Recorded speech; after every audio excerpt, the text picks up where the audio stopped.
হাত দেন, ভেঙে দেন সিন্ডিকেট, খুলে দেন দুয়ার, চলে যাক শ্রমিক মাত্র ৮৫,০০০ টাকায়। দালালের খপ্পরে পড়ে তাদের ভাগ্যে আগুন জ্বলছে। এই দালালদেরকেও আইনের আওতায় আনেন, শাস্তির আওতায় আনেন। এই চেনটা ভেঙে দেন, খান খান করে দেন। প্রবাসীরা আমাদের সমাজের অংশ। এই প্রবাসীদের নিয়ে এখানে আমরা ২.৫ ঘন্টা আলোচনা করেছি। সরকারি দল, বিরোধী দল, খুবই প্লিজেন্ট আলোচনায় আমরা অংশগ্রহণ করেছি। কিন্তু এই বাজেটে প্রবাসীদেরকে আস্থায় আনার, সম্মানিত করার বিশেষ কোনো উদ্যোগ আমার কাছে আমি লক্ষ্য করিনি। সেই আলোচনায় আমরা একটা প্রস্তাব দিয়েছিলাম যে প্রবাসীরা সরকারি দলের নয়, বিরোধী দলের নয়, তারা বাংলাদেশের। এই সংসদ থেকে একটা বিশেষ কমিটি বা টাস্ক ফোর্স করা হোক, যারা এই বিষয়গুলা নিয়ে মুভ করবে, দেশে দেশে তাদের সমস্যাগুলা চিহ্নিত করে তার সমাধানের চেষ্টা করবে। আমাদের প্রবাসীরা বিদেশে যাওয়ার সময় তার যেটুকু যোগ্যতা আছে, এই যোগ্যতার সাথে যেটুকু সামর্থ্য আছে সব উজাড় করে দিয়ে বিদায় হয়। জায়গা জমি বিক্রি করে, ধার দেনা করে যায়, হালের বলদ বিক্রি করে, এগুলা করে তারা বিদেশে যায়। এই যেতে গিয়ে তারাও বিড়ম্বনার শিকার হয়। মালয়েশিয়া একটা গুড হাব, যেখানে আমাদের প্রায় ২০ লক্ষ লোক থাকে।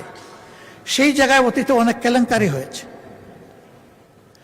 সেখানে একটা কোম্পানি করে, নুরউদ্দিন আমিন, সে একটা কোম্পানি করে একটা সিন্ডিকেশনের মাধ্যমে ৮৫,০০০-এ যেখানে একজন শ্রমিক ভাই যাওয়ার কথা, সেখানে তার কাছ থেকে নেওয়া হয়েছে ৬ লক্ষ ৭ লক্ষ টাকা।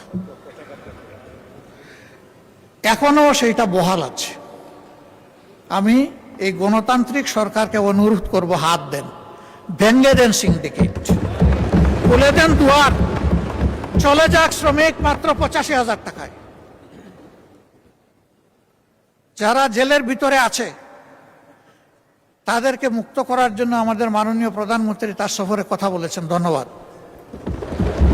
তারা মুক্ত হয়ে আসলে এবং যদি তারা সেখানে কাজ পায়, আমরা খুব খুশি হব। এদের কোনো দোষ নাই, এরা বুঝে নাই কোনটা জালিয়াতি আর কোনটা সঠিক। দালালের খপ্পরে পড়ে তাদের ভাগ্যে আগুন জ্বলছে। এই দালালদেরকেও আইনের আওতায় আনেন, শাস্তির আওতায় আনেন। এই চেনটা ভেঙে দেন, খান খান করে দেন। ওই চেন রেখে মলম দিলে আমাদের কোনো লাভ হবে না, বারবার ফুসকা উঠতেই থাকবে। তাদের আরো অনেকগুলো সমস্যা আছে, আমি সেগুলার দিকে গেলাম না। আর মালয়েশিয়ায় শুধু প্রবলেম না, প্রবলেম সর্বত্র। এক জায়গায় হাত দিলে সব জায়গায় কভার হয়ে যাবে, এবং আমি বিশ্বাস করি এটা আনঅ্যাচিভেবল নয়, এটা অ্যাচিভেবল। এখানে দরকার সদিচ্ছা আর কঠোর পদক্ষেপ। আমরা সরকারের সাথে এই ব্যাপারে আছি।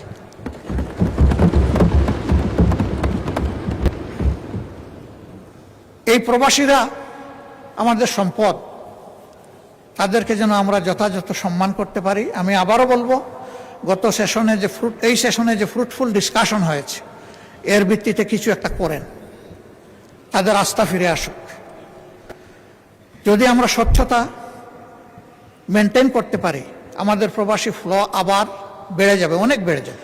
আর না হয় মালয়েশিয়ার মতো বারবার বাধাগ্রস্ত হবে। এই খুলবে, এই বন্ধ হবে, দরজা খুলবে, জানালা বন্ধ হবে, জানালা খুলবে, দরজা বন্ধ হয়ে যাবে।